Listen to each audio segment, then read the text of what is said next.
سلام استاد، سلام خدمت شما دوستان خوبم. خیلی خوش اومدین به کانال خودتون. خوشحال میشم کانال دومم اعتراف لند رو هم سابسکرایب کنید. لینک کانال در دیسکریپشن همین ویدیو پین شده. اگه آماده اید بزن بریم. با صدای مامان از خوابی دار شدم. با غرغر گفت ملیکا پاشو دیگه دختر، مدرسه دیر شد. یه چشممو باز کردم و نگاه به ساعت انداختم. گفتم مامان ساعت هنوز 6، چیه خبره اینقدر زود؟ گفت پاشو ملیکا، بابات نیست، به علیرضا سپرده بیاد ببرتت مدرسه. با شنیدن اسم علیرضا مثل فنر از جا پریدم. علیرضا پسر خالم بود. خیلی همو دوست داشتیم. بابا همون از بچگی با هم رفیق بودن. هم بابای من هم عمو جواد بابای علیرضا مغازه فرش فروشی داشتن. وضع مالیمون خدا رو شکر خوب بود. عمو جواد و بابامون قد همو دوست داشتن که با هم قرار میذارن در آینده با 2 خواهر عقد کنن که ارتباط دوستیشون قوی تر شه. وقتی عمو جواد خالمو تو بازار میبینه و یه دل نسته دل عاشقش میشه، بنا به قولی که بابام داده میره و قضیه رو به بابا میگه. بابام هم تحقیق شروع میکنه و میفهمه که خالم یه خواهر کوچیکتر از خودش داره که اسمش فرنگیزه. خلاصه این 2 تا رفیق 2 تا آبجی عقد میکنن. البته اول عمو جواد خاله ازدواج میکنن. واسه زندگی هم یه ساختمون 2 طبقه حیاط دار میخرن که صمیمیتشون با ازدواجشون بیشتر بشه. پسر خالم علیرضا 2 سال از من بزرگتر بود. وقتی 12-13 ساله بودم کم کم فهمیدم که چقدر دوستش دارم. دوست داشتنم هم بی دلیل نبود، چون خیلی حواسش بهم بود و بهم توجه میکرد. داداش کوچیک علیرضا اسمش مهدی بود. مهدی 2 سال از من کوچیکتر بود. خیلی بازیگوش بود. همیشه سر به سرم میذاشت. من و مهدی و علیرضا با هم میرفتیم مدرسه. مدرسه‌مون تقریبا نزدیک هم بود. علیرضا اول منو تا دم مدرسه‌ام بدرقه میکرد و بعد خودشون میرفتن مدرسه. وقتی که 15 ساله شدم، خانواده ها که میدونستن من و علیرضا همدیگر رو دوست داریم، تصمیم گرفتن بینمون یه مهر امنیتی بخونن تا زمانی که رسما عقد کنیم. چون دیگه هر دومون بزرگ شده بودیم و رفت آمدمون با هم در و همسایه زیاد جالب نبود. اون روز پنجشنبه بود و من کنار حوض حیاط بزرگمون نشسته بودم. داشتم به گلدونای کنار حوض با دستم آب میدادم که یه چیزی محکم خورد تو صورتم. اصلا نفهمیدم چی شد یا چی بود. یه لحظه دنیا جلوی چشمم تیر و تار شد. چند دقیقه طول کشید که به خودم بیام. چشمامو که باز کردم، قیافه نگران علیرضا رو دیدم. گفت ملیکا خوبی؟ بعدم رو به مهدی گفت این چه کاری بود احمق؟ آروم گفتم چی شد یهو؟ گفتی چی؟ این دیوانه با توپ کوبی تو سرت. مهدی بذار ملیکا بهتر شه، میام حالتو میگیرم. با حرف علیرضا مهدی دوید سمت خونهشون. کسی جز ما بچه‌ها خونه نبود. بابا همون سر کار بودن. مادرامون طبق عادت هر هفته پنجشنبه صبح برای خرید سبزی رفته بودن. خواستم از جا بلند شم. علیرضا گفت خوبی؟ با خجالت نگاهی بهش انداختم و گفتم خوبم. بذار بلند شم. گفت الهی دورت بگردم. یه لحظه چشمات بسته شد و واقعا ترسیدم. علیرضا همیشه با کاراش بهم میفهموند که دوستم داره و اون روز اولین بار بود که داشت بهم ابراز احساسات میکرد. با حرفش بیشتر خجالت کشیدم. از جام بلند شدم. از جا بلند شد و بهم گفت از وقتی که فهمیدم قراره که محرم شیم دل تو دلم نیست. با خجالت گفتم خواهش میکنم از این حرفا نزن. گفت چرا؟ نکنه که تو منو دوست نداری؟ از سوال شوکه شدم. با تته پته گفتم خب دوستت دارم. به خاطر حرفی که بی هوا گفته بودم چشممو بستم که بیشتر از این خجالت زده نشم. یواشکی نگاش کردم. داشت میخندید. خوب که دستم انداخت، سری تکون داد و به طرف واحد خودشون را افتاد. چند دقیقه بعد مامانم و خالم وارد خونه شدن. خالم تا منو دید گفت دخترم چرا کف حیاط نشستی؟ گفتم از پسرت بپرس خاله جون. با توپ کوبی تو سرم و پخش زمینم کرد. تو رو خدا بهش بگو اینقدر منو عذاب نده. مامانم هول سبزی رو گذاشت رو زمین و اومد کنارم. گفت چیزیت که نشد. گفتم نه مامان جان خوبم، نگران من نباش. خالم در حالی که به طرف در خونشون میرفت گفت الان میرم حسابون پسری حرف گوش نکن و میرسم. یکم بعد صدای داد و بیداد مهدی بلند شد. شب که بابا اومد خونه مامانم قضیه رو براش تعریف کرد. بابام چون روی من حساس بود حسابی کفری شد و ناراحت به سمت خونه خالم نرفت. گفتم مامان چرا بهش گفتی؟ من که چیزیم نشده. گفت الان چیزیت نشده. فردا این پسری خل بزنه داغونت کنه من چیکار کنم؟ گفتم بابا خیلی عصبانی شد، کاش باش میرفتی. مامان در حالی که داشت استکان رو برداشت بس خونه گفت نگران نباش، چیزی نمیشه.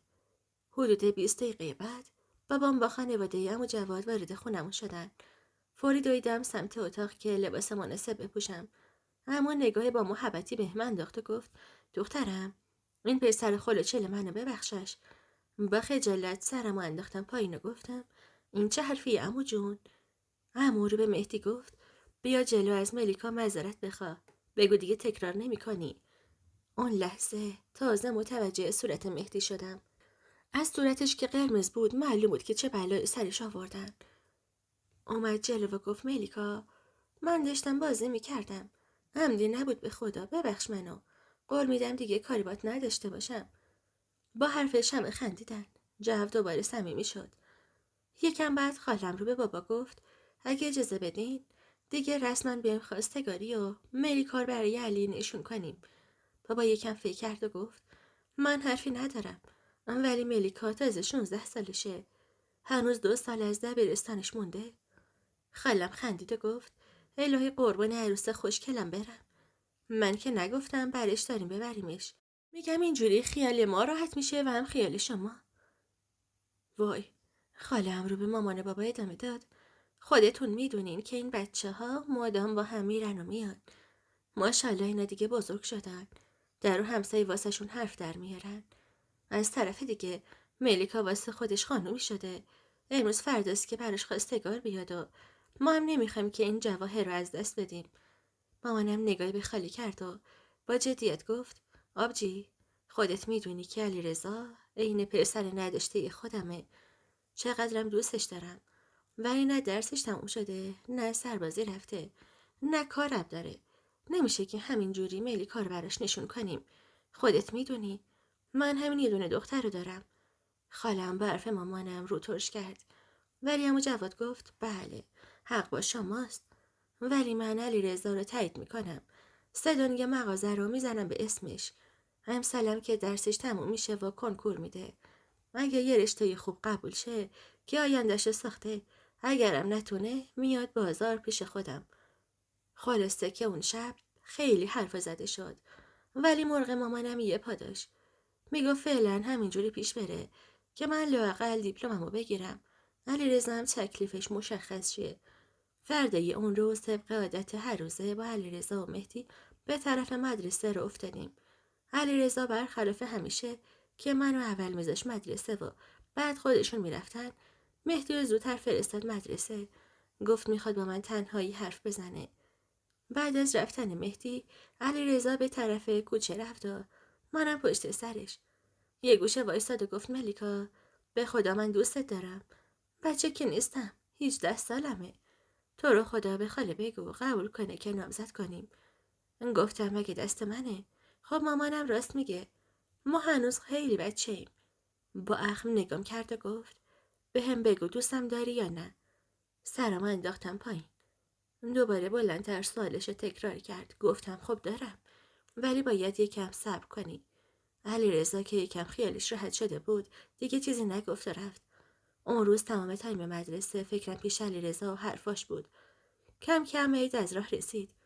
علیرضا به شدت مشغول درس خوندن شده بود. تمام امیدم به این بود کنکور قبول شه و همینطورم شد. علیرضا رشته برق دانشگاه تهران قبول شد. یه جشن بزرگ هم برای قبولیش گرفت. اما جواد تو جشن به علیرضا که حالا مایه افتخارش بود یه پژو پارس هدیه داد و خاله مصمم‌تر قضیه ازدواج ما رو تو همون مهمونی مطرح کرد. مامان با دیدن موفقیت علیرضا خیلی خوشحال بود و همونجا اعلام کرد که به زودی برامون مراسم نامزدی میگیرن. اونقدر خوشحال بودم که سر از پا نمیشناختم. علیرضا هم دست کمی از من نداشت. کاملا مشخص بود که داره از خوشحالی بال در میاره. با اصرار خاله طی 10 روز محرمیت بین من و علیرضا خونده شد که بعد از چند ماه هم یه مراسم عقد و نامزدی مجلل برامون برگزار کنن. اما جواد طبق قولی که داده بود یکی از مغازه‌های تو پاساژو زد به نام علیرضا. ما رسما نامزد شدیم. هر روز عصر با هم میرفتیم بیرون و میگشتیم تا اینکه مهر ماه از راه رسید و علیرضا کلاسا شروع شد. من هم دیگه سال 12 بودم. البته ما پیش دانشگاهی هم داشتیم. سفت و سخت چسبیده بودم به درس خوندن که یه رشته عالی قبول شم. مایه افتخار خانواده ها بشم. 1 سال به سرعت برق و باد گذشت. من و علی به شدت مشغول درس خوندن بودیم. من میخواستم حتما کنکور و با رتبه خوبی قبول شم. علیرضا هم میخواست زودتر با نمرات بالا دانشگاهش رو تموم کنه و بره سر کار که بساط عروسمون چیده شه. وقتی من دیپلمامو گرفتم علیرضا آروم و قرار نداشت. میخواست زودتر عقدمون رسمی بشه. اونقدر مامان و باباش اومدن و رفتن که بالاخره بابا مامانم رو راضی کردن و قرار شد که شهریور ماه برامون یه جشن عقد مفصل بگیرن. تو پوست خودم نمی گنجیدم. واقعا از صمیم قلب عاشق علیرضا بودم. میدونستم که منو دوستم داره. از روزی که قرار شد 2 ماه بعد عقدمون رسمی شه هر روزش رو 2 تایی میرفتیم. خیلی خوب بود. خانواده تصمیم گرفته بودن همه چی به سلیقه و خواست خودمون 2 تا باشه. فقط اونا پولشو به همون میدادن. تقریبا وضعیت 2 خانواده خوب بود و دستمون به دهنمون میرسید. خلاصه همه چی عالی بود و طی 2 هفته همه خریدا رو انجام دادیم. واقعا خالم و شوهر خالم هیچی واسمون کم نذاشتن. برای 5 شهریور یکی از بهترین سالن‌های شهر رو رزرو کردیم. تقریبا همه کارا تموم شده بود. کارتا به سرعت چاپ کردیم و با هم دیگه بردیم بین فامیل و دوست آشنا پخش کردیم. خوشبختی درشو برمون باز کرده بود. شوهر خالم یا آپارتمان لوکس به نام علیرضا خرید. من علیرضا به قدری خوشحال بودیم که حد نداشت. ولی متاسفانه نمیدونستیم که عمر خوشبختیمون خیلی کوتاهه. باید خیلی زود با روزای خوشمون خداحافظی کنیم. 24 مرداد ماه بود که بابا و عمو جواد تصمیم گرفتن برای آوردن جنس جدید برای مغازه یه سفر 1-2 روزه برن تبریز. تقریبا همه کاری مراسم تموم شده بود. به خاطر همین مامان خاله هیچ اعتراضی به رفتنشون نکردن. شب قبل از رفتنشون خالم اینا شام خونه ما دعوت بودن. مامانم باقالی پلو درست کرده بود و سفره رنگارنگی چیده بود. من و علیرضا کنار هم سر سفره نشسته بودیم. علی نگاهی به هم انداخت و گفت تو هم باید همچین سفره برای من بچینی ها. گفتم چه خوش خیال. من اصلا بلد نیستم. نکنه که منو با کلفت اشتباه گرفتی. گفت زن باید واسه شوهرش سنگ تموم بذاره. گفتم من آشپزیم خوبه. برای قرار درس بخونم که بتونم کار کنم. واسه همین وقت زیادی واسه آشپزی ندارم. لبخندی زد و آروم گفت تو چه آشپزی کنی چه نکنی واسه من عزیزترینی. با صدای عمو جواد همه چرخیدیم سمتش. عمو گفت همونطور که در جریانین به امید خدا ما فردا راهی تبریز میشیم. خاله و مامان با هم گفتن انشالله. عمو ادامه داد اما این سفر یه فرقی با سفرهای قبلی داره. اونم اینه که علیرضا هم قراره با ما بیاد. با شنیدن این حرف اونقدر هول شدم که لقمه پرید تو گلوم. علیرضا نگرانی لیوان آب داد دستم. یکم حالم جا اومد. با خنده به هم نگاه کرد و گفت خب خدا رو شکر اینقدر دوستم داری و یه روزم طاقت دوریمو نداری. اما نگاهی به هم انداخت و گفت دختر قشنگم این نامزدت باید مرچه بره سر کار. درسته که عشق و محبت خونه رو پابرجا نگه میداره ولی اگه مرد همش بشینه خونه که آدم از گرسنگی دوون نمیاره. با تته پته گفتم من اصلا نمیخوام علیرضا خونه بشینه. اتفاقا خیلی هم خوبه که میخواد با شما بیاد و کار یاد بگیره. اینو بهشون گفتم ولی تو دلم اصلا راضی نبودم که بره. خب آخه از بچگی همیشه بغل دست و کنار هم بودیم. از طرفی استرس مراسم رو داشتم ولی غرورم اجازه نمیداد که بهش بگم نرو. بعد از خوردن شام خاله از پسر خواست که سفره رو جمع کنن. مهدی اولین ظرفو که آورد تو آشپزخونه با غرغر گفت مامان ما که دختر نیستیم. بگو ملیکا خودش سفره رو جمع کنه. اونقدر لیلی به لولاش گذاشتین که هیچ کاری بلد نیست. فردا این داداش منو بدبخت میکنه. خاله از طرف مهدی عصبی شد.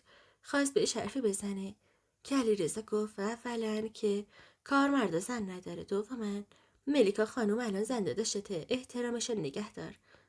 با حرفش لبخندی زدم. خاله و مامان ظرفا رو شستن.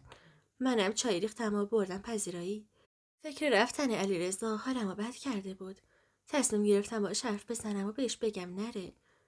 بابا و عمو مشغول دیدن فیلم بودن. با چشم و ابرو به علیرضا گفتم بیاد که کارش دارم. چند دقیقه بعد اومد پیشم. با ناراحتی گفتم که میشه نری؟ من اصلا حالم خوب نیست. گفت چی شده که حالت خوب نیست؟ گفتم نمیخوام بری. گفت تو کمی چند دقیقه پیش گفتی برو. گفتم الان میگم نرو. استرس دارم. فکر میکنم بری همه کارامون میمونه. گفت من دارم تشکیل خانواده میدم. باید کار یاد بگیرم. بعدشم 2 روز که بیشتر نیست. با نگرانی گفتم باشه. پس قول بده که مواظب خودت باشی. خیلی دلم شور میزنه. گفت چشم عزیزم. به چیزای بعد فکر نکن. زود برمیگردیم. دلم مشوب بود. دوست نداشتم بره. ولی مثل اینکه تقدیر اینجوری رقم خورده بود و هیچ جور هم قابل تغییر نبود. خاله که اینا رفتن خونشون، ما هم رفتیم استراحت کنیم. قرار بود صبح 6 را بیفتن. رفتیم تو جا، اما اصلا نمیذاش که بخوابم. استرسم.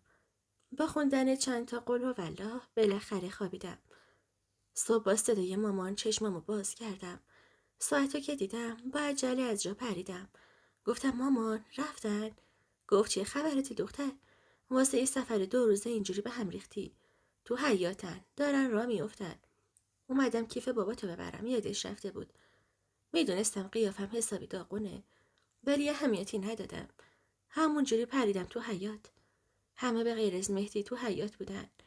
سلامی کردم و رفتم پیش علیرضا وایسادم. بابام با لبخند نگاهی به من انداخت و گفت دختر تو که هیچ وقت منو بدرقه نمی کردی. حالا به خاطر علیرضا بیدار شدی؟ با حرفش همه خندیدن. گفتم ای بابا خیلی بی‌انصافی. خندید و گفت بابا شوخی کردم. خلاصه سوار ماشین شدن و راه افتادن.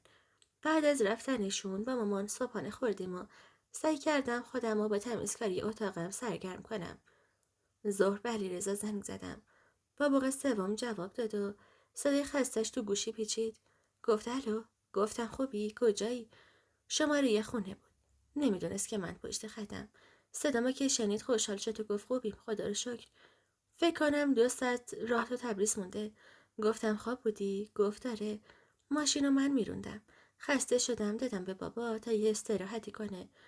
گفتم ببخشید که بیدارت کردم. گفت نه بابا این چه حرفی آخه. اتفاقا خوشحالم که با صدای تو بیدار شدم. گفتم باشه پس الان سلام برسون و مراقب خودتون باشین. بعد از حرف زدن با علیرضا حالم بهتر شد. رفتم کمک مامان.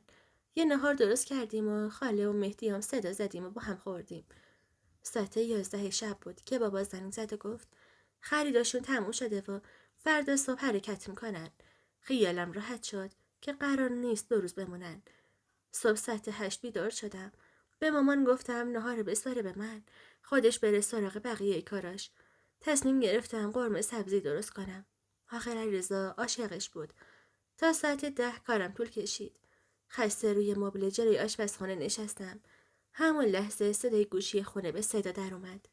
بی توجه به تلفن خودم رو بیشتر روی مبل دراز کردم که مامان از توی اتاق اومد بیرون و گفت چرا جواب نمیدی؟ گفتم خستم تازه دراز کشیدم. مامان با قرقر رفت سمت گوشی. ولی تا خواست گوشی رو برداره قطع شد. گفت اونقدر دست کردی و بلند نشدی قطع کردن. گفتم خب ای بابا مادر من همچین میگه قطع شد انگار چه شخص مهمی هم پشت خط بوده. هر کی باشه دوباره زنگ میزنه دیگه. حرفم تموم نشده بود که گوشی دوباره به صدا در اومد. مامان تلفن برداشت. گفت سلام. بله بفرمایید. همینجاست. من همسرشونم. چی شده؟ بله ایشونم خواهرزادمه. با حرفایی که مامان پشت تلفن میزد دلم شور افتاد. مسلسل بلند شدم و به طرف مامان دویدم. گفتم مامان چی شده کیه؟ مامان رنگش عین گچ دیوار سفید بود. دستشو گذاشت روی قلبش. بدو رفتم طرف آشپزخونه و یه لیوان آب براش آوردم. آبو به سختی به خوردش دادم و گوشی از دستش گرفتم. چند باری الو گفتم. صدای بوق ممتد نشونی قطع شدن گوشی بود. گفتم مامان حالت خوبه؟ بگو چی شده؟ اونی که پشت خط بود کی بود؟ چی گفت؟ مامان با صدایی که از ته گلوش بیرون می اومد گفت برو عوض کن. باید بریم بیمارستان. گفتم چرا مامان؟ تو رو خدا بگو چی شده؟ اتفاقی واسه بابا اینا افتاده؟ گفت نمیدونم چی شده، نمیدونم. مثل اینکه تو راه برگشت تصادف کردن. گفتم وا مامان چی؟ یعنی چی؟ گفت آروم باش. هنوز که نمیدونیم چی شده. برو به خالتم بگو حاضر شه. امیدوارم اتفاق بدی نیفتاده باشه. اشکام ناخودآگاه جاری شده بودن. حالم داشت به هم میخورد. سری رفتم طبقه بالا دم در خونه خاله اینا. مهدی اومد جلوی در. با دیدن قیافم که نمیدونم چه شکلی شده بودم متعجب چند باری پلک زد و گفت چرا این شکلی شدی؟ چی شده؟ گفتم خاله کجاست؟ بگو بیا دم در. خاله با صدای مهدی آشفته اومد جلوی در. گفت چرا داد میزنی؟ با دیدن من زبانش بند اومد. بقیه حرفشو نزد. گفت ملیکا خاله چی شده؟ چرا سر شکلت این ریختیه؟ با حرف خاله نتونستم خودم رو کنترل کنم و زدم زیر گریه. خاله سعی میکرد آرومم کنه. گفت بگو چی شده خب؟ مامانت خوبه؟ ده حرف بزن دختر جون. به سختی یکم خودم رو جمع جور کردم و بریده گفتم خاله بابا اینا تصادف کردن. خاله دو دستی کوبی تو سرش. گفت وا کجا کی؟ حالشون چطوره؟ گفتم نمیدونم. مامانم گفت حاضر شیم تا بریم. خاله در حالی که زیر لب خدا و اماما رو صدا میزد به طرف خونه رفت که حاضر شه. منم همونجا رو پله ها نشستم. مهدی بیچارم بدجور شوکه بود. چند دقیقه بعد خاله اومد که با هم بریم. مهدی اصرار میکرد که با همون بیاد. ولی خاله گفت که بهتره بمونه و اگه چیزی نیاز شد برامون بفرسته. یه رو بعد من خاله و مامان یه آژانس گرفتیم و راه افتادیم. هر سه تامون حالمون افتضاح بود. من نمیدونم چقدر توی راه بودیم. ولی برای من یه عمر گذشت. وقتی رسیدم دم در بیمارستان احساس میکردم پاهم جون ندارن. خاله جلوتر رفت. من و مامان دل و جرأت نداشتیم که از پرسنل جوی حال عزیزامون باشیم. پرستار به خاله گفت خانم بری طبقه پایین بخش مراقبت های ویژه. با شنیدن این حرف هر سه فهمیدیم که اوضاع زیادم رو برا نیست. هر آسون رفتیم طبقه پایین. رسیدیم به جایی که پرستار گفته بود. وقتی همو جواد و جلوی در اتاق دیدم که مونده بود بال در بیارم. خاله با عجله رفت جلو و گفت جواد خوبی؟ چی شده؟ علی کجاست؟ عمو اصلا حال حرف زدن نداشت. خاله تکون مختصری به عمو داد و گفت حرف بزن دیگه. عمو به دیوار تکیه زد و گفت نه علی و نه داداشم هیچ کدوم حالشون خوب نیست. خاله با این حرفش دو دستی کوبی تو سرش. مامان با عجله به طرف بخش سیو رفت و با گریه های خیلی بلندی که کل سالن رو برداشته بود دنبال بابا میگشت. یه بند اسم بابا رو صدا میزد و میگفت عباس کجایی؟ منم دنبالش رو افتاده بودم. پرستار با شنیدن صدای مامان به طرفش اومدن و از اون بخش بیرونمون کردن. یکی از پرستارا به مامان گفت خانم بفرما بیرون لطفاً. این چه کاریه؟ مگه نمیدونید اینجا بیمارستانه؟ مریضا دارن استراحت میکنن. مامان گفت حالش چطوره خانم پرستار؟ حال شوهرم خوبه؟ پرستار گفت بیرون بشینید. الان دکتر داره معاینه میکنه. میاد از وضعیتشون بهتون اطلاع میده. جلوی در روی زمین نشستیم. پرستار اومد و به عمو جواد گفت باید از سر دستتون عکس بگیریم. اما با حرف پرستار اخماش رفت تو هم. گفت من حالم خوبه خانم. نیازی نیست. پرستار گفت نمیشه. آقای دکتر گفتن باید عکس بگیریم. اما گفت تا وضعیت اونا مشخص نشده من جایی نمیرم. پرستار با حرف عمو دوباره رفت بخش ICU. یه مأمور آگاهی با یه پسر جوان به طرف عمو اومدن و چند تا سوال پرسیدن. از حرفاشون متوجه شدیم علیرضا رانندگی میکرده و به خاطر سرعت زیاد تو پیچ جاده کنترلش از دستش خارج شده و کوبیده به گاردریل و یه ماشینم پشت سر اونا باشون برخورد میکنه. خب البته بنا به حرفای پلیس هیچ کدومشون مشکل خاصی نداشتن. فقط ماشینشون خسارت دیده بود. پلیس میخواست مقصر رو مشخص کنه. بلافاصله بعد از رفتنشون دکتر اومد بیرون. هممون به طرفش هجوم بردیم. دکتر گفت علیرضا سر شکم آسیب دیده. خاله با شنیدن این حرف حالش بد شد. دکتر گفت خانم آروم باشین.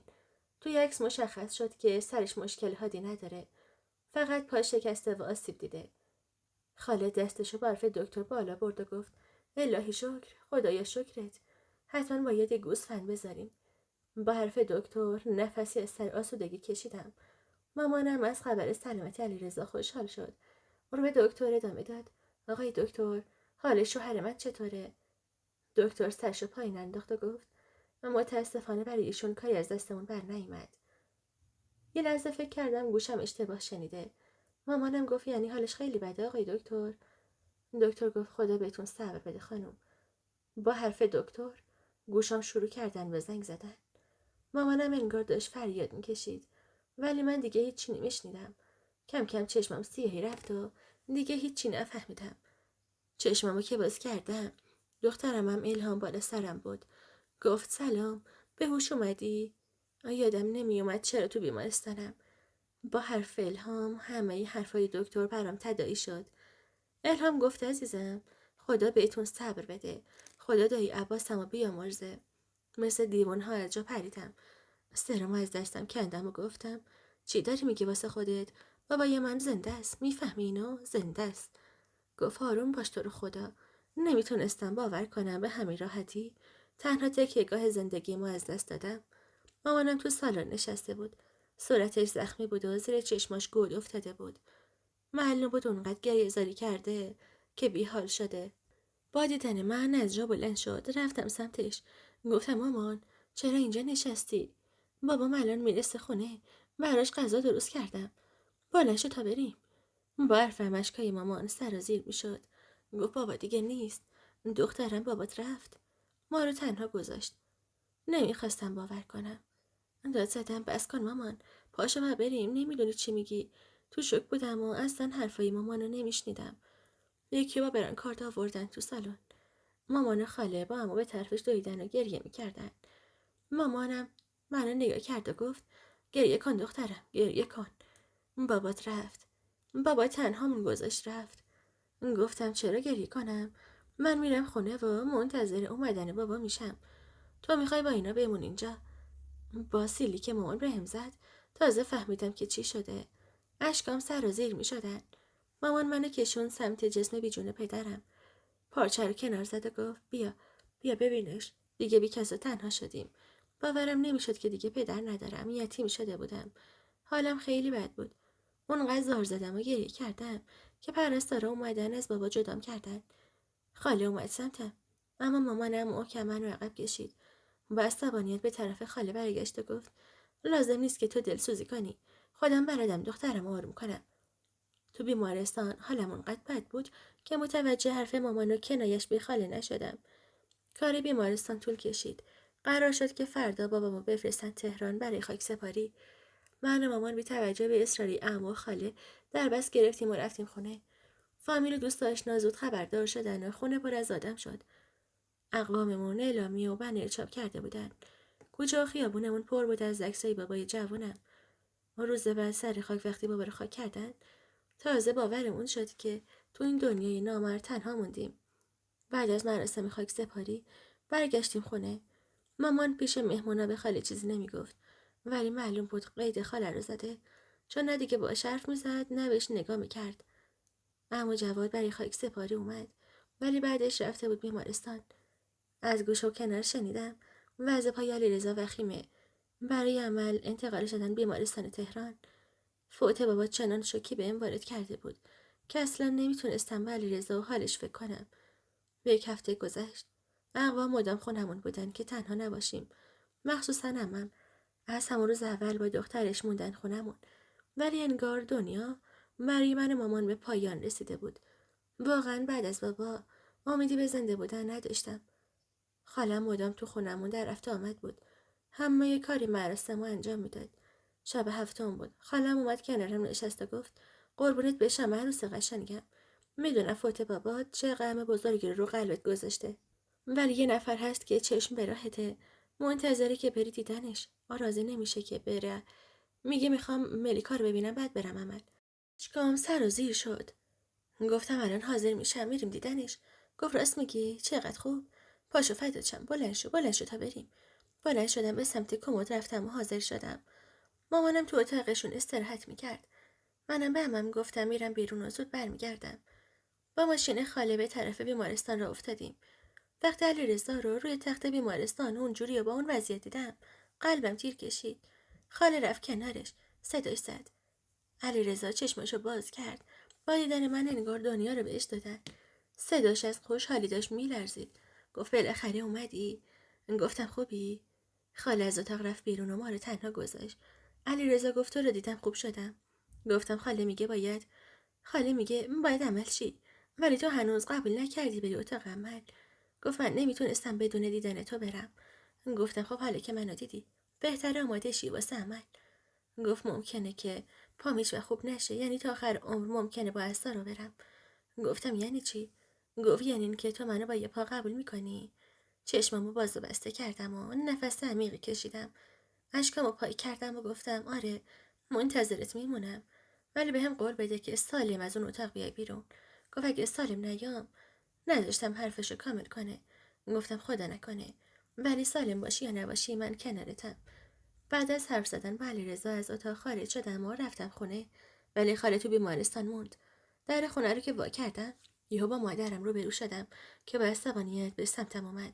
حرکتش اونقدر ناگهانی بود که خشکم زد و داد بلندی زدم. مامانم محکم رو تکون میداد و میگفت کجا بودی؟ کجا رفتی؟ اصلا نمیدونستم چیکار کنم و حتی حرفی بزنم. نمیدونستم مامان داره چرا اینجوری برخورد میکنه، اما سعی میکرد مامان آروم کنه. مامان داد میزد و میگفت فقط کجا بودی حرف بزن. سعی کردم به خودم مسلط باشم. فکر کردم مامان از نبودم نگرانه. به خاطر همین گفتم مامان فدات شم، چرا اینجوری میکنی؟ من که جایی ندارم برم. با خاله رفته بودم بیمارستان. اینو که گفتم یه سیلی بهم زد. شوکه دستمو گذاشتم رو صورتم. مادرم زل زد تو چشمامو گفت رفتی کسی که باباتو ازمو گرفت و ببینی؟ خوب بود حالش؟ واسه چی رفتی هان؟ گفتم مامان این چرت و پرتا چیه که میگی؟ چشماتو وا کن، جواد با نقشه قبلی باباتو برد اونجا. اینا چشم دیدن زندگی ما رو نداشتن. چشم نداشتن خوشبختی ما رو ببینن. دیگه از اون پسر رو جلوی من نیاری ها. مامان واقعا حرفاش بی سر و ته بود. مثل دیوونه ها بود. اما جواد وضع مالی خوبی داشت. دلیلی برای حسودی نداشت. چنین چیزی امکان نداشت. خودشونم تو اون تصادف آسیب دیده بودن. عمم رفت جلو گفت فرنگیز جان آروم باش. این یه تصادف بوده. خودت میبینی که علیرضا هم پاش داغونه. مامان گفت اسم اون پسر رو جلوی من نیار. از کل خانواده‌اش بدم میاد. اوضاع خیلی بد بود. نمیدونستم با مادرم چیکار کنم. اون چند وقتی که عمه خونمون بود مدام به مامانم قرص آرام بخش میداد. میگه فقط اینجوری میشه آرومش کرد. مامان روزانه نزدیک 17-18 ساعت میخوابید.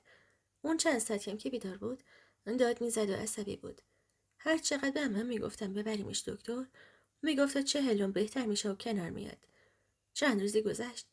مامان نمیذاشت که خاله بهمون سر بزنه. حال روزمون زار بود. حتی نمیدونستم حال علیرضا چطوره. عمل پا چطور پیش رفته.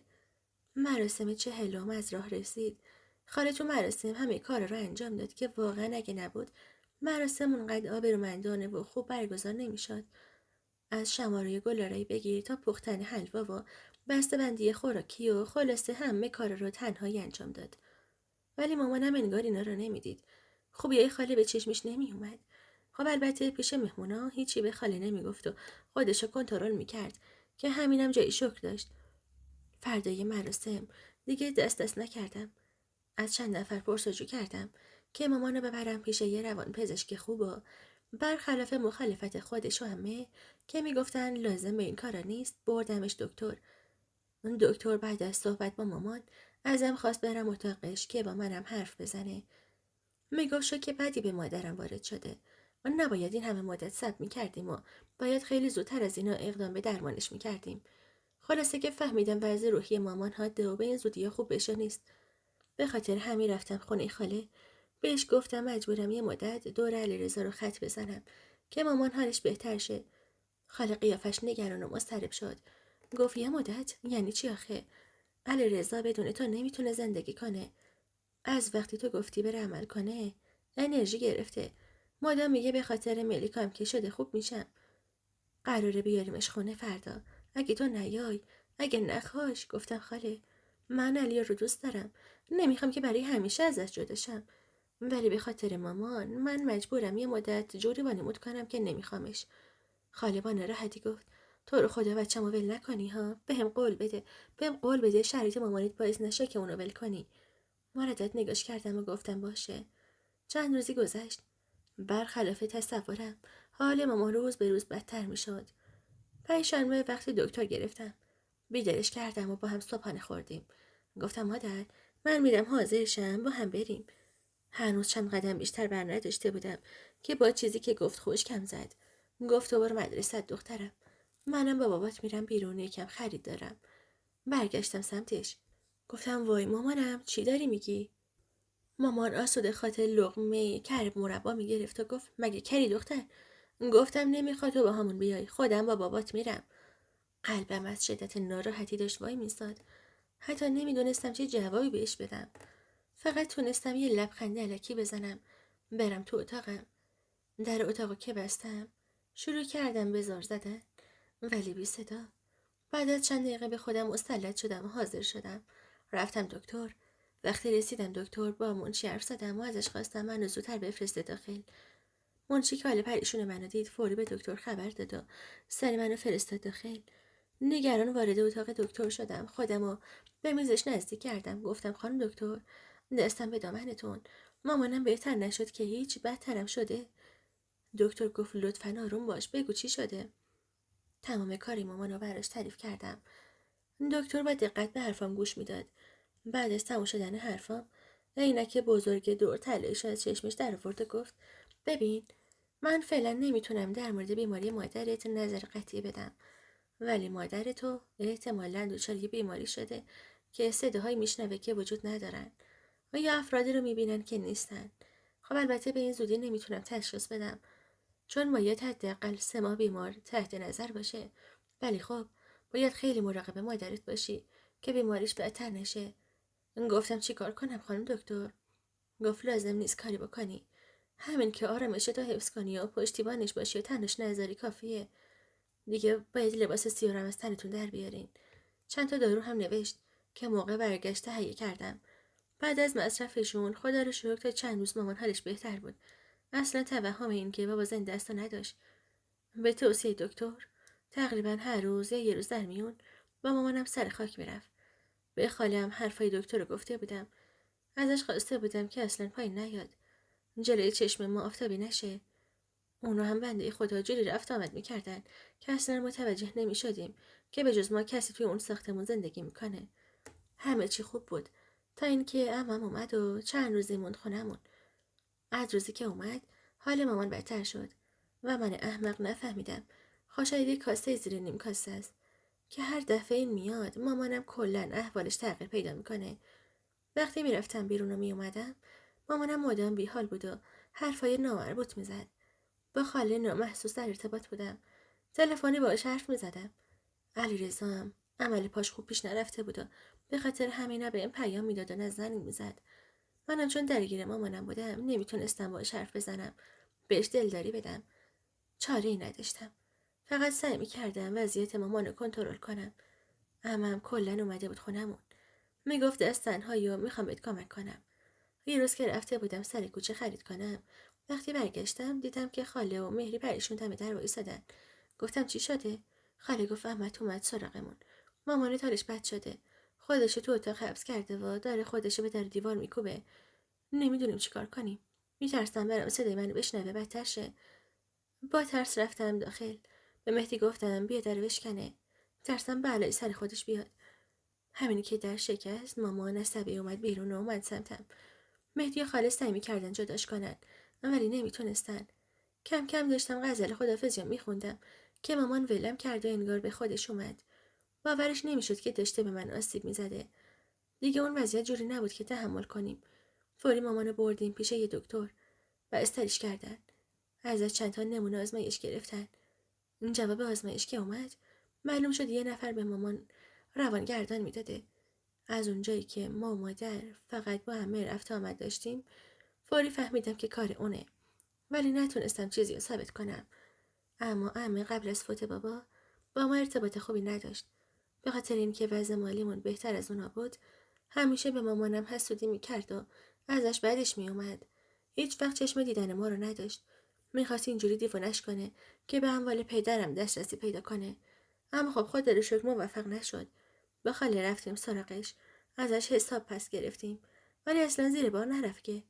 با وکیل صحبت میکردیم اما کار زیادی از پیش نبردن. فقط ارتباط با خانواده بابا به کل قطع کردیم. مامانم ماها تحت نظر بود که تونه سلامتیشو به دست بیاره. تو اون مدت که من درگیر رفتن به بیمارستان بودم، علیرضا به خاطر پاش رفت خارج. چند ماهی درمانش اونجا ادامه داد. وقتی که مامان خوب شد و آوردیمش خونه، علیرضا هم صحیح و سلامت برگشت ایران. مامان دوباره با خاله آشتی کردن. ما بعد از 1 سال عروسیمون رو گرفتیم و رفتیم سر خونه زندگیمون. اما هم به طور کامل باش قطع ارتباط کردیم. چند وقت بعد دوباره اومد سراغمون که به یه بهونه آشتی کنه. اما حتی در براش باز نکردیم. من دنیام. توی خانواده مذهبی و سختگیر به دنیا آمدم. از بچگی خیلی محدود بودم. همیشه حسرت دوستامو میخوردم که راحت میتونستن این ور اون ور برن. وقتی بزرگتر شدم دیگه خودم از راه مدرسه با روش‌های مختلف قانونای خونه رو دور میزدم. برعکس جایی که توش بزرگ شدم خیلی شیطون و بازیگوش بودم. خواهر و برادرم کاملا حرف گوش کن و معتقد بودن. دقیقا همون چیزایی که بابا مامان ازشون خواستن و به جا می آوردن. البته من هیچ وقت نفهمیدم که واقعا خودشونم میخواستن یا واسه این که مورد تایید خانواده باشن پا رو دل خودشون میذاشتن. داداشم وقتی 25 سالش بود یه دوست دختر داشت. از مدام تلفنی حرف زدناش فهمیده بودم ارتباطشون معلوم بود کاملا جدیه.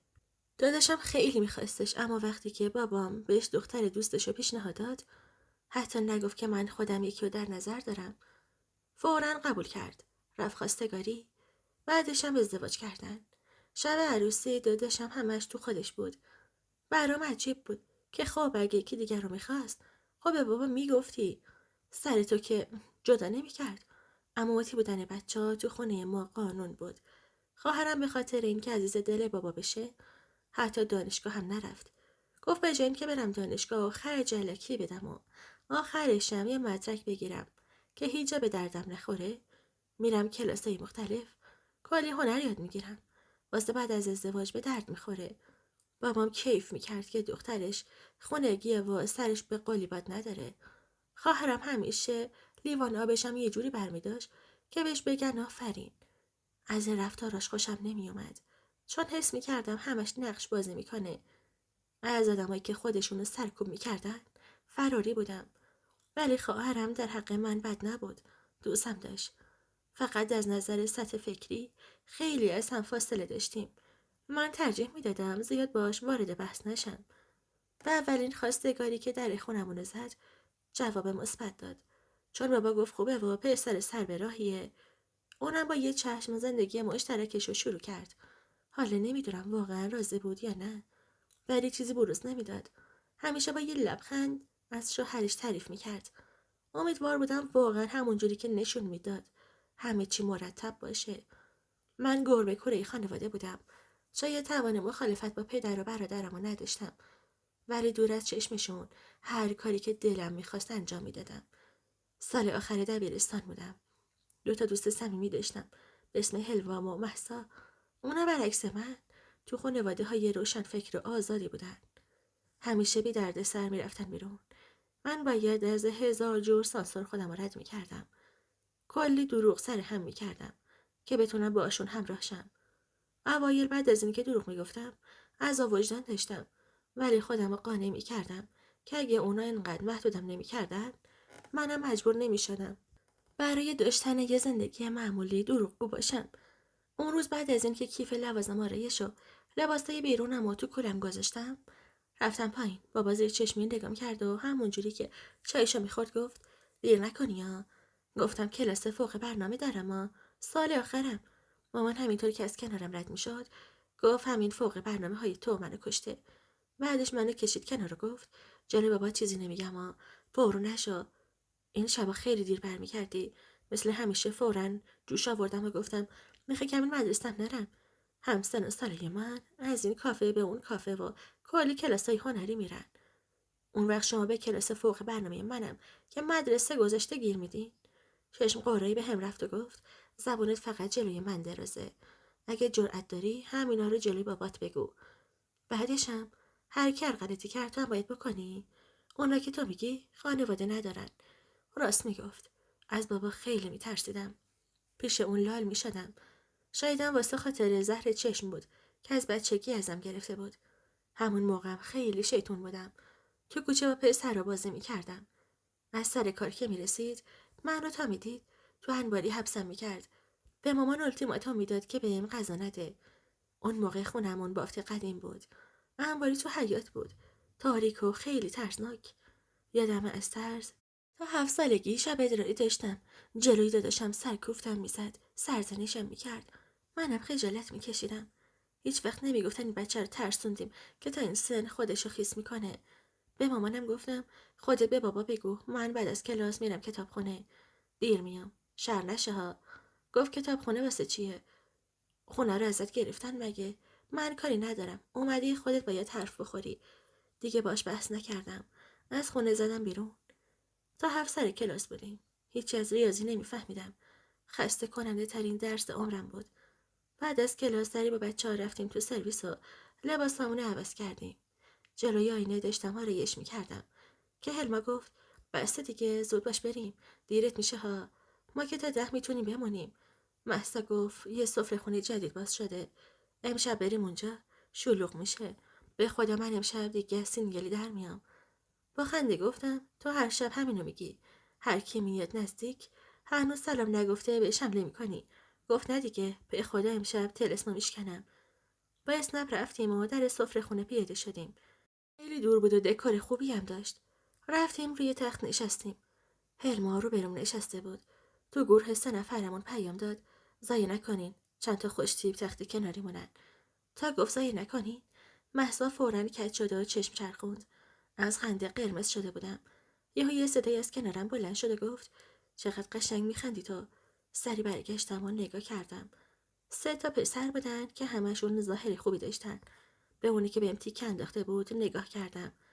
نمونه کامله یه مرد خوب. نمیشد بگی خوشگله ولی هیکل درشتی داشته و جذاب بود. خوشم اومد ولی نمیخواستم نشون بدم. فقط بهش شخ میکردم که یه لبخند زد. همون لحظه گارسون اومد و سفارشمون رو گرفت. از وقتی که وارد دبیرستان شده بودم دود میکردیم. با اینکه همیشه بعد سردرد میگرفتم ولی دست بردار نبودم. یه دونه هندونه نعنا سفارش دادم. مهسا و هلمان واسه این که دعوامون نشه هر کدوم یه دونه سفارش دادن. منتظر سفارش بودیم که یهو همون پسر گفت بد نمیاد که بد اخلاق باشی خانم. زل زدم تو چشماش و قد گفتم چون نیستم. گفته هان پس میتونی حرفم بزنی. یا رفیقش با اعتراض بهش گفت اردلان اذیتش نکن. اونم با حالت خاصی بهش گفت به خدا اذیت نمیکنم ها. طوری که مثلا من نشنوم. گفت خوشم اومده ازش. خیلی نازه. ولی من صداشو شنیدم. بچه‌ها داشتن همش در گوشم پچ پچ میکردن که سوجه رو بچسب و باهاش حرف بزن که دوست شه. همش تنها بریم بیرون. خسته کننده است دیگه. گفتم صبر کنین. هنوز که چیزی نگفته. یکی دیگه‌شون هلما رو مخاطب قرار داد و پرسید منتظر کسی هستین؟ هلما گفت نه. چطور؟ اون گفت خب آخه عجیبه که 3 لیدی زیبا همچین جایی تنها باشن. هلما گفت اصلا روش خوبی و واسه حرف زدن انتخاب نکردی. پسر گفت من هی به این پارسا میگم بلد نیستم حرف بزنم یکم یادم بده ولی انگار نه انگار. رفیقم اصلا برام مرام نداره. خیلی با مزه حرف میزد. از برق چشمای هلما میفهمیدم که حسابی خوشش اومده. خب البته دلش دریا بود. امکان نداشت بریم یه جا و از یکی خوشش نیاد. از همونجا شروع شد. یکی اونا میگفتن یکی ما. فاصله داشتیم. واسه همین مجبور بودیم صدامون رو بلند کنیم. کل سفره خونه رو سرمون گذاشته بودیم. یا همون اردلان پاشو کفششو پوشید و اومد سمت تخت ما. گفت ما که همش داریم با هم حرف میزنیم. یه جا بشینیم بهتره ها. صدامون بلنده. زشته. الان بیرونمون میکنن. اومد و خیلی پر رو با فاصله کنار من نشست. با تعجب برگشتم نگاش کردم. اونم یکم سرش نزدیک آورد و گفت به خدا چشمم ضعیفه. از دور خوب نمیدیدمت. ولی خودمونی ما از نزدیک خیلی خوشگلتری. معمولا هر دختری رو میبینم از دور خیلی بهتره. تو برعکسی. با خنده گفتم فکر کنم این متن رو حفظ کردی و به هر کی میرسی همینو میگی نه؟ اونم خندید و گفت نه به خدا حفظ نمیکنم. بداهه گوییم خوبه. از صداقتش خوشم اومد. با هم گرم گرفتیم. دیگه همشون اومدن رو تخت ما نشستن. اونا 3-4 سالی از ما بزرگتر بودن. بزرگترینشونم اردلان بود. بچه‌های خاکی بودن.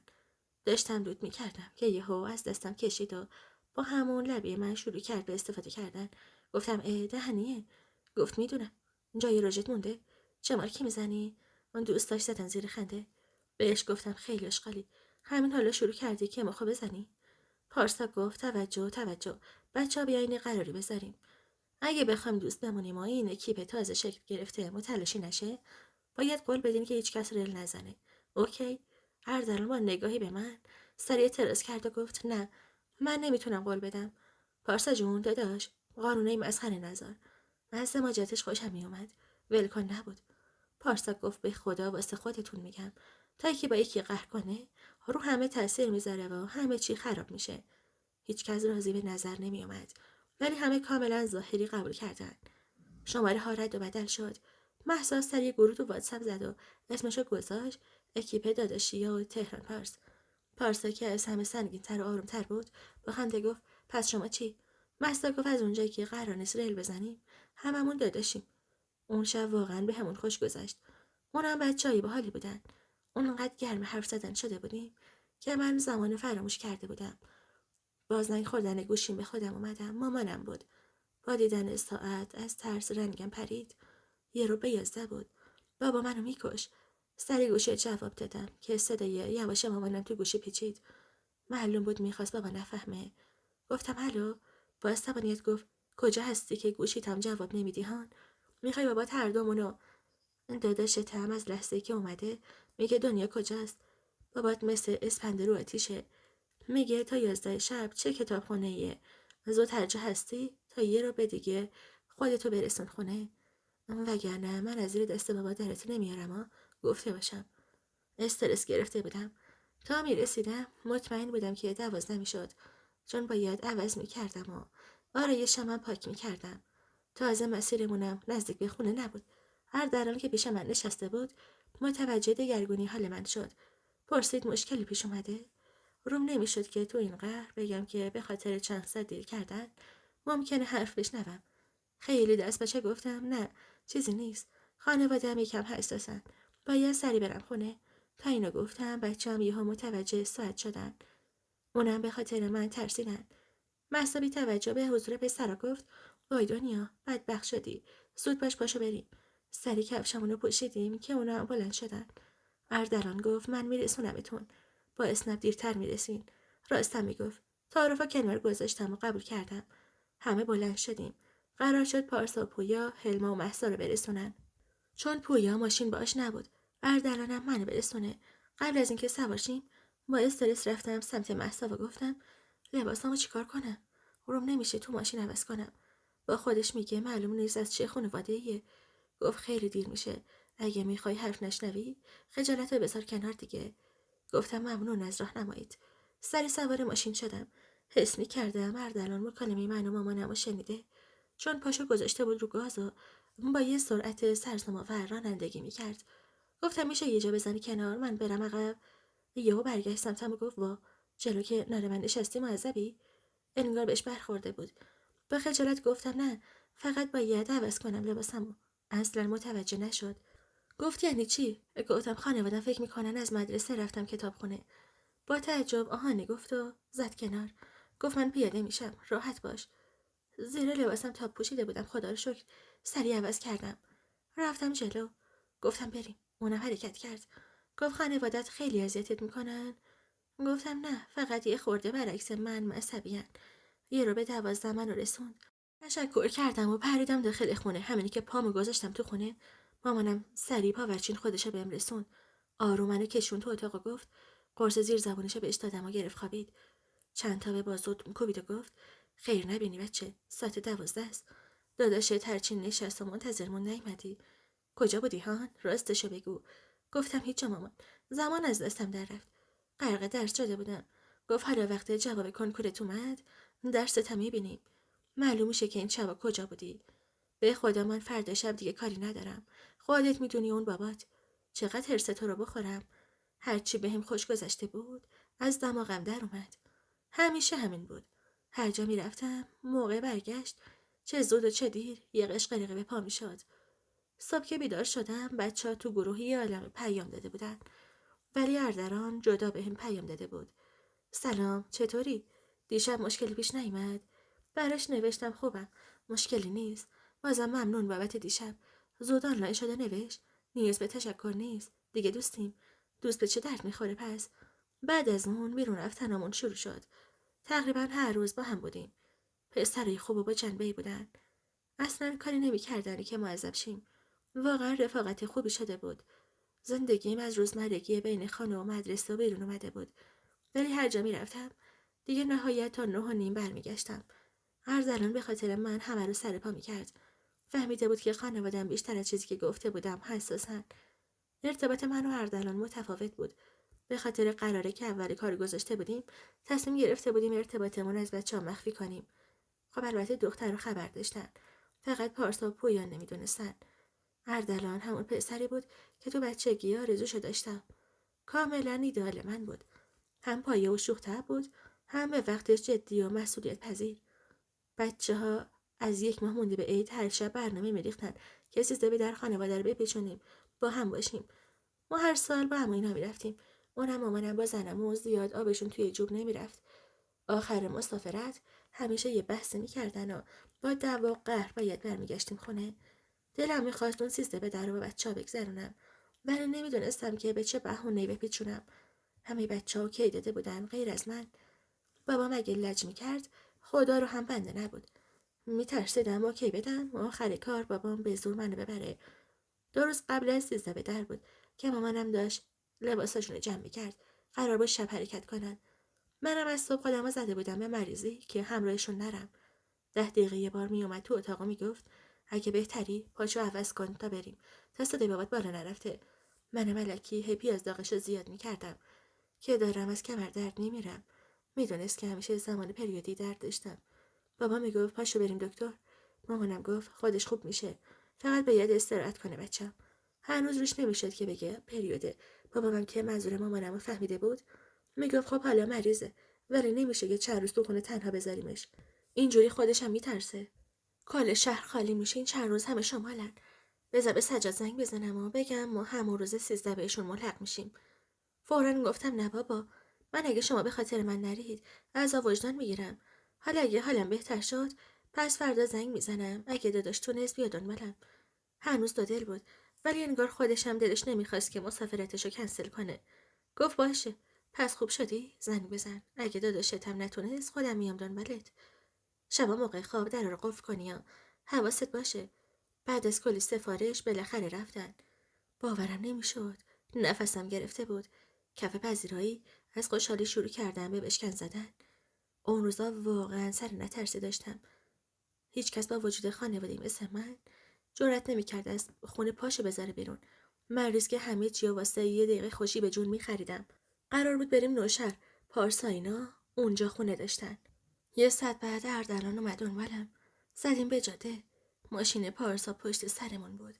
بعد از 3 ساعت رسیدیم نوشهر. وسایلامون رو تو خونه گذاشتیم. رفتیم بیرون غذا خوردیم. یه گشتم زدیم و برگشتیم خونه.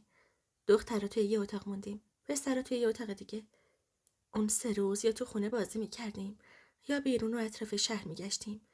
بهترین 13 دری بود که داشتم. خب البته اگه تماسای گاه و بیگاه خانواده‌ام و فاکتور بگیرم. نیم ساعت یه بار زنگ میزدن. میپرسیدن اتفاقی نیفتاده.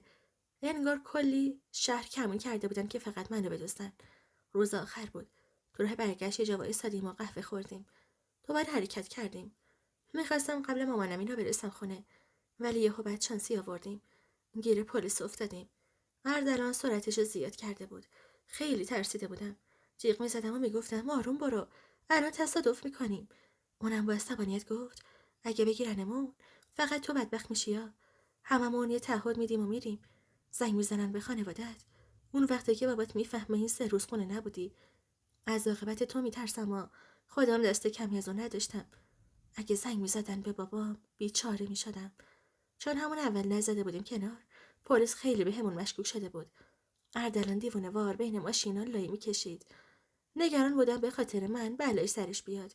خودمو سرزنش میکردم که ای کاش نیومده بودم. از هیجان نفسم بالا نمیومد تا اینکه بعد شانسی آوردیم. خوردیم به ترافیک. دیگه هیچ دروغی هم نمیتونستیم بگیم چون فرار کرده بودیم. اردلان گفت آرامش خودتو حفظ کن. نترس باشه. ببینم میتونم یه آشنا پیدا کنم که کار به خانوادت کشیده نشه. با ترس سرمو تکون دادم. پلیس زد کنار. زد به شیشه سمت من و گفت هر دوتون پیاده شین. هر کس کنار ماشین رد میشد با کنجکاوی نگاه میکرد که ببینه چه خبره. پیاده شدیم. وای، سوار ماشین اونا شدیم و رفتیم پاسگاه. تمام طول مسیر داشتم از استرس پس میافتادم. دلم شور میزد. حس میکردم قرار اتفاق خیلی بدی بیفته. وقتی رسیدیم اونجا بچه هم بودن. ازم پرسید با آقا چه نسبتی دارین؟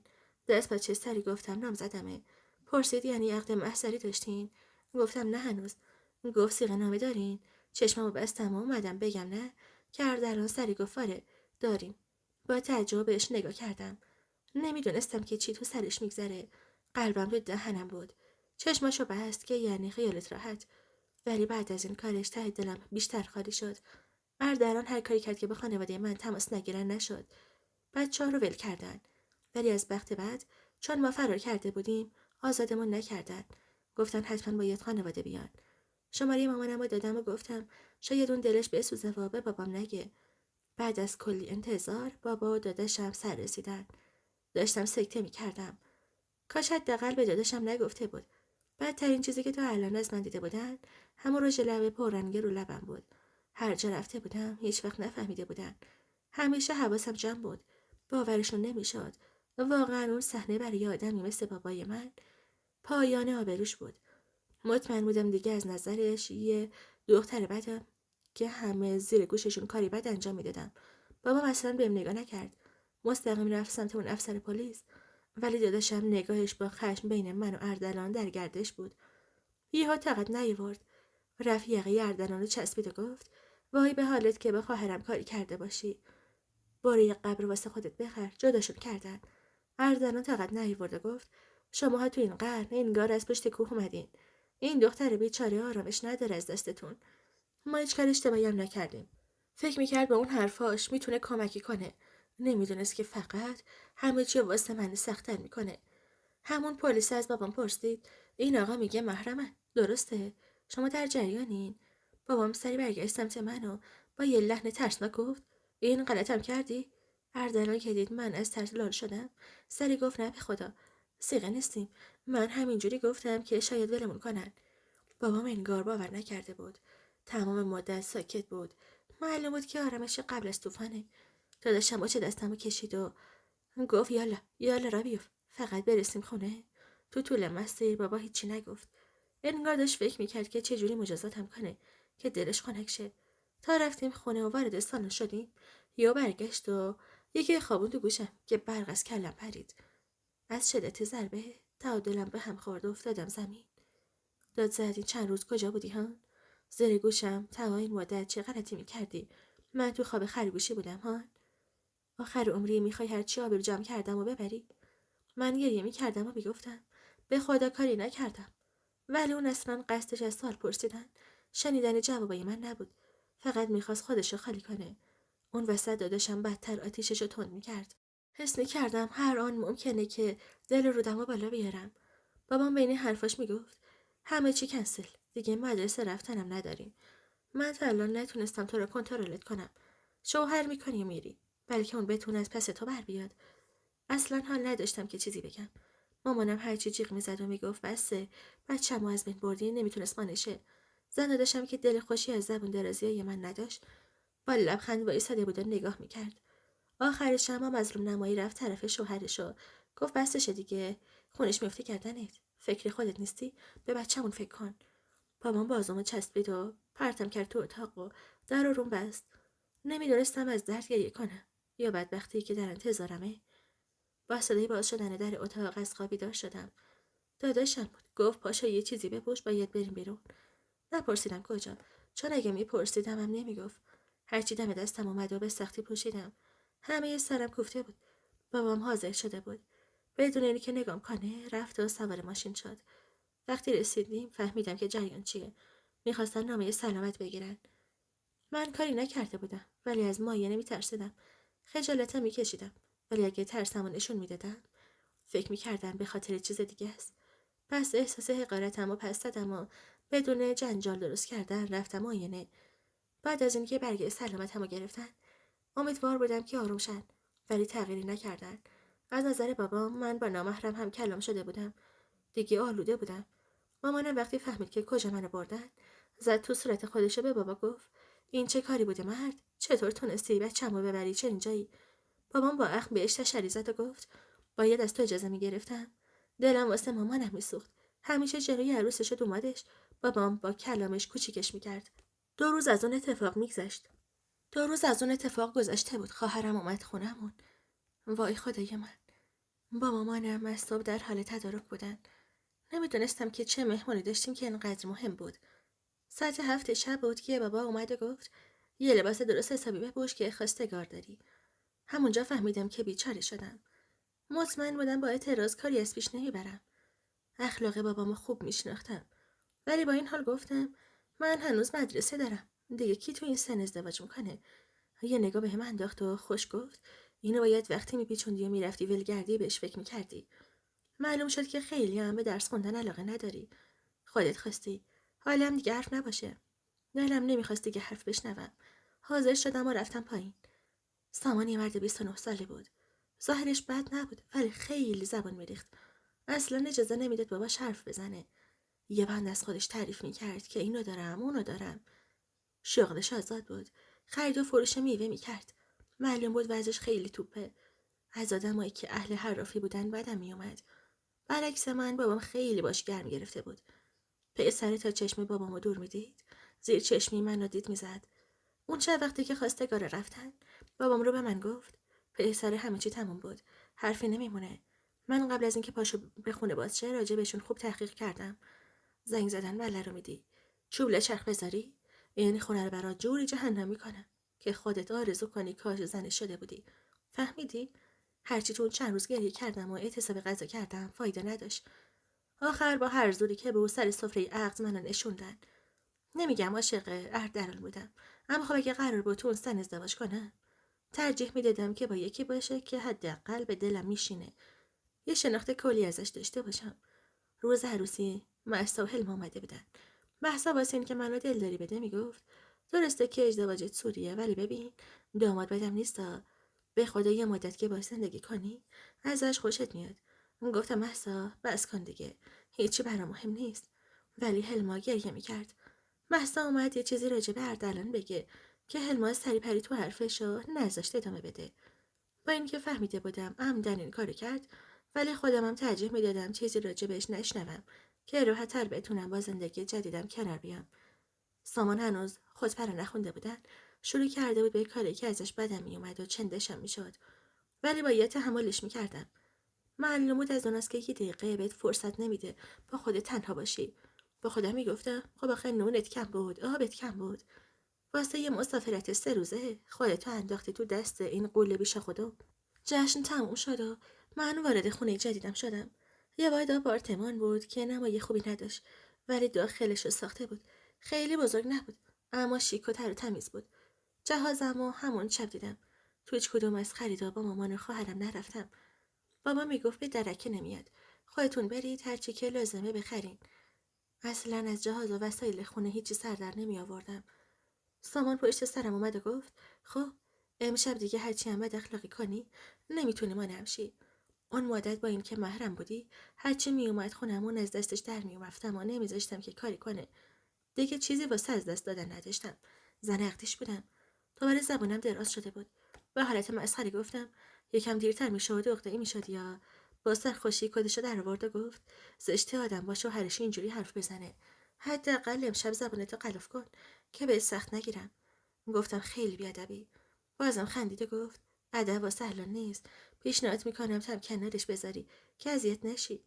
اون شب من وارد دنیای جدیدی شدم. سعی کردم اصلا مقاومت نکنم. به هر حال که اون کارشو میکرد فقط خودم خسته میکردم. چند ماهی از عروسی میگذشت. من بهش هیچ حسی پیدا نکرده بودم. خودشم اینو خوب میدونست. تعریف میکرد که قبل از ازدواج خیلی بین خانمای اطرافش طرفدار داشته. مثلا میخواست من حسودی کنم. میگفت تو تنها کسی هستی که با هم اینجوری رفتار میکنی. همین باعث میشد که واسه با من بودن بیشتر تلاش کنه. هرچی من بیمیل‌تر میشدم اون برعکس من بود. به اخلاقای گندشی چیز جدیدم اضافه شده بود. خیلی شکاک بود. دسته به زن داشت. چون سابقه خوبی نداشت. فکر میکرد همه مثل خودشن. به همه چی شک داشت. اول از پرده های خونه شروع کرد. میگفت اصلا حق نداری پرده ها رو کنار بزنی. میگفتم دلم یه ذره آفتاب میخواد. خونه رو مثل قفس کردی. میگفت نه، تو حتما میخوای که کارگرای خونه نیمه آماده روبرو بهت نگاه کنن. تو چندین ماه فقط 2 بار بچه‌ها رو دیده بودم. بهشون گفتم نمیخوام هیچی از اردلان بدونم. اگه اسمش میومد اعصابم خورد میشد. دلمو صابون زده بودم که یه روز ازدواج میکنم. از دست گیرای بابا و داداشم راحت میشم. ولی از چاله در اومده بودم، افتاده بودم تو چاه. همون بار آخر که بچه‌ها رو دیدم یه رو دیرتر اومدم خونه. مهسا منو رسوند. دم در ماشین مهسا رو دیده بود، ولی خودشو نه. شیشه دودی بود. برگشتم خونه. یه قشقرقی به پا کرد که خودم دیدم از ماشین یه پسر پیاده شدی. هرچی قسم و آیه میخوردم که به خدا دختر بوده باورش نمیشد. مردی که مشکل دار به سای خودشم شک داشت. میگفت نه، این یه مرد دیگه است. دستمو گرفت و پیچوند که دلم ضعف رفت. خب البته هر بار که حرف میشنیدم روز بعدش پشیمون میشد و میومد منت کشیمو میکرد که باهاش حرف بزنم. قول میداد که دیگه بهم حرف نمیزنه. ولی بعدش دوباره همون آش و همون کاسته. خصلتش بود و نمیتونست تغییرش بده. تا اینکه عروسی یکی از فامیلاشون بود. مامانش یه هفته هر روز زنگ میزد که سامانو راضی کنه بیارش. میخواستم بگم تو یه عمر بزرگش کردی و نتونستی رگ خوابشو پیدا کنی. از من میخوای اخلاق گندشو درست کنم. سامان میگفت نه، من حوصله شلوغی ندارم. ولی من میدونستم که دردش چیه. به خاطر توهماتش بود. هر کس از خانوادش خواسته بود ما رو پاگوشا کنه قبول نمیکرد و یه بهونه میآورد. انگار دلش نمیخواست کسی منو ببینه. فکر میکرد همه دنیا به من نظر دارن.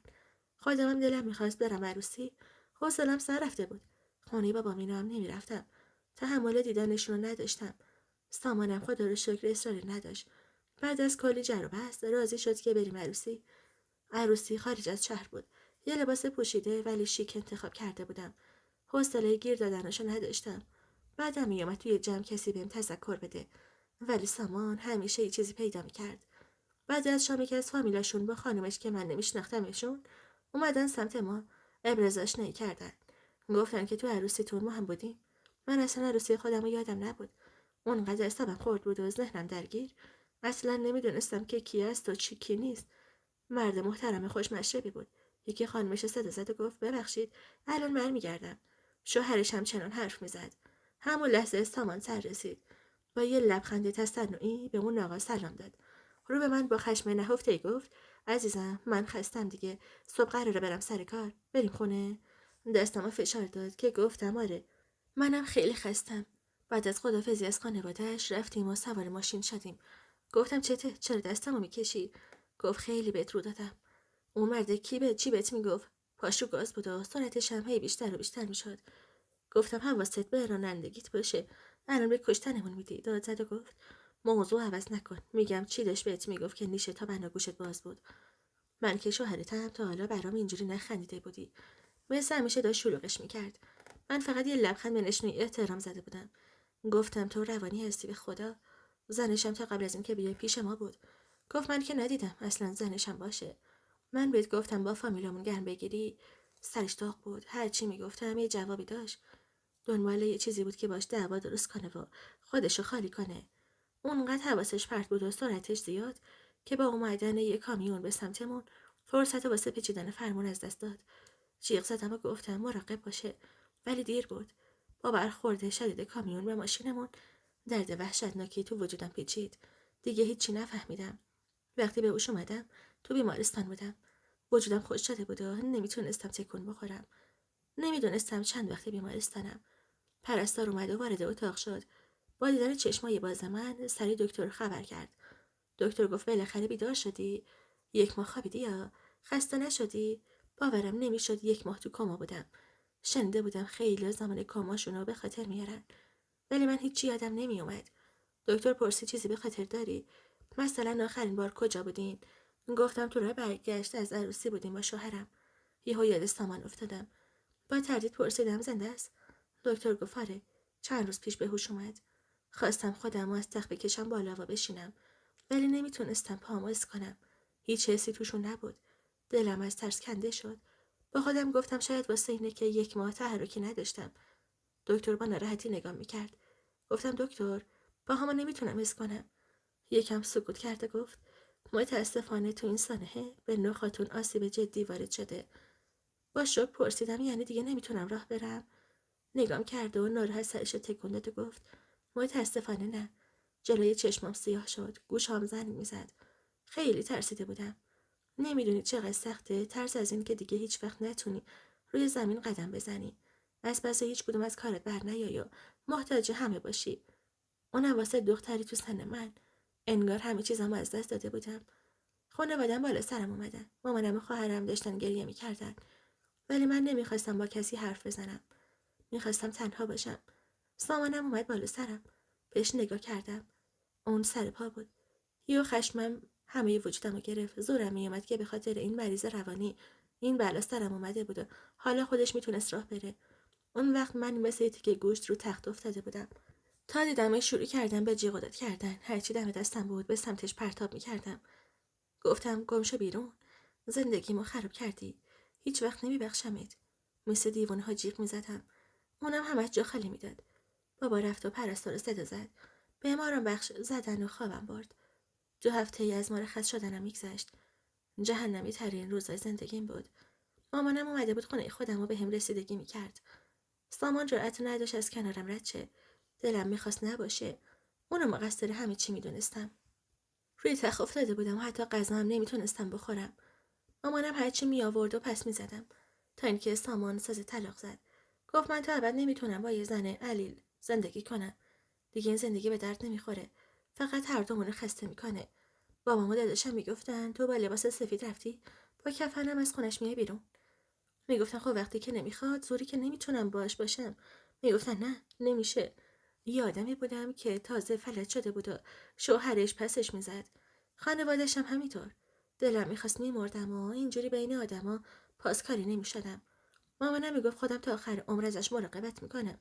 هرچی التماس بابامو میکرد گوشش بدهکار نبود.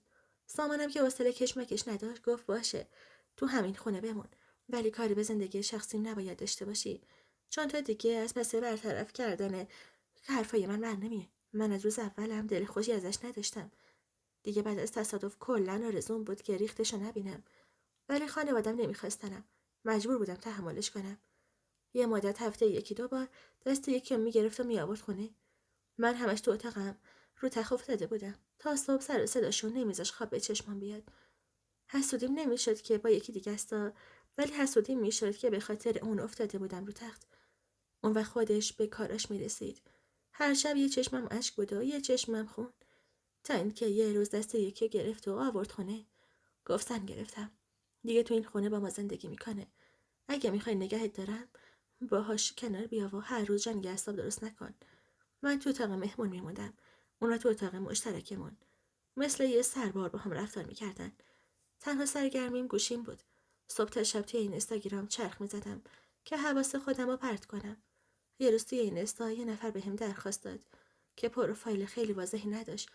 یهو دیدم همه پستامو فول لایک کرد. از قدیمی تا جدید. اون عکسی از خودش نداشت. بهم دایرکت داد و از همونجا شروع کردیم به حرف زدن. خیلی تنها بودم. از همه جا رونده.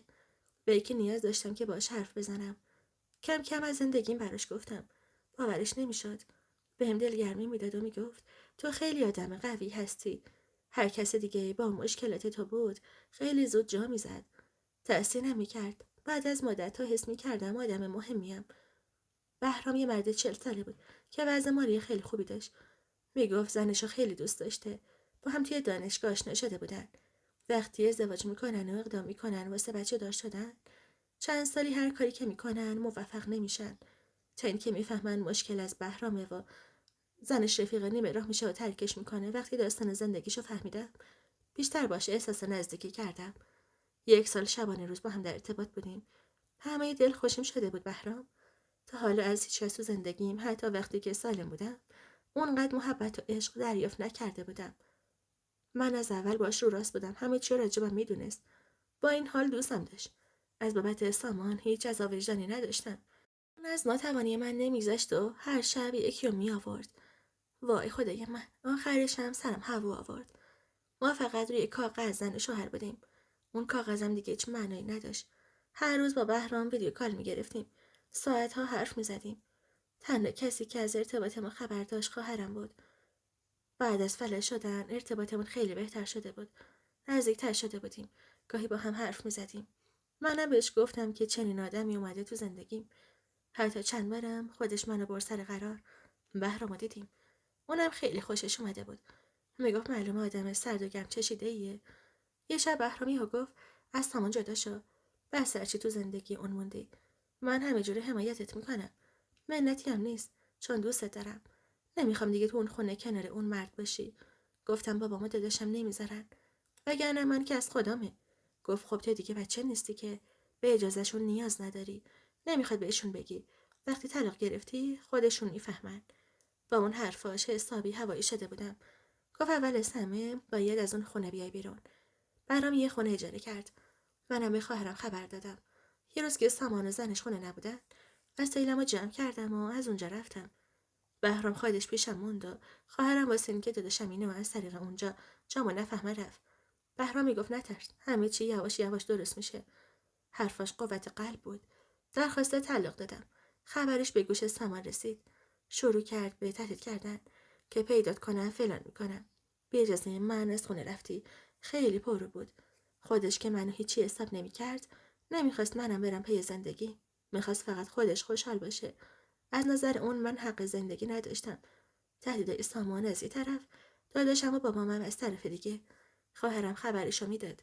اوضاع خیلی به هم ریخته بود، ولی با پیگیری های بهرام به هر زحمتی بود طلاقمو گرفتم. با بهرام ازدواج کردیم. کنارش خیلی خوشحال بودم. جون تازه‌ای گرفته بودم. بعد از تصادفم دیگه امیدی نداشتم که یه روز به زندگی عادیم برگردم. ولی بهرام همه چی عوض کرد. کم کم خانواده من وقتی فهمیدن با یادم حسابی ازدواج کردم، ارتباطشون با هم بهتر شد. بهرام هر وقت میرفتیم خونه بابام اینا دست پر بود. بابام دیگه خوشش اومده بود. هرچند که من دل خوشی نداشتم ازش، ولی بالاخره بابام بود. نمیشد که دورش بندازم. دوستای خوبم، از این که تا پایان این داستان با من همراه بودین ازتون سپاسگزارم. برای شنیدن داستان‌های بیشتر لطفاً ویدیو رو لایک کنید، کانال رو سابسکرایب کنید و داستان رو برای دوستان خودتون شیر کنید تا داستان‌های بعدی یا حق